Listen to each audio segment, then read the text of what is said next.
দেখে নেব এই মুহূর্তে তোমার শত্রুর কারেন্ট স্ট্যাটাস কী রয়েছে, কি তার বর্তমান এনার্জি রয়েছে। চলো দেখে নেওয়া যাক রিডিংটা। টাইমলেস রিডিংটা, জেন্ডার স্পেসিফিক নয়, রিডিংটা সমস্ত ধরনের মানুষের জন্য।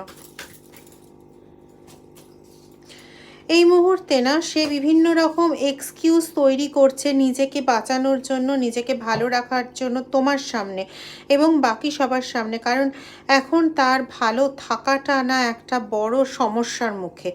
এতদিন তো অনেক সমস্যা ক্রিয়েট করেছিল সবার জন্য, কিন্তু এখন যেটা হচ্ছে, এখন তার ব্যাপারটা না অনেকেই বুঝতে পারছে এবং বুঝতে পেরে তাকে মানে বেশিরভাগ লোক তার চারপাশে যারা ছিল, যাদের ওপর ভরসা করে সে একটা সৈন্যবাহিনী গড়ে তুলেছিল নিজের সুবিধের জন্য, তারা প্রত্যেকেই তাকে এই মুহূর্তে ত্যাগ করে চলে গেছে বেশিরভাগ ক্ষেত্রে।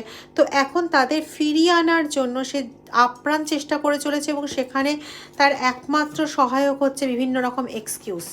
এছাড়া আর কোনো কিছুই তার সহায়তার মধ্যে নেই।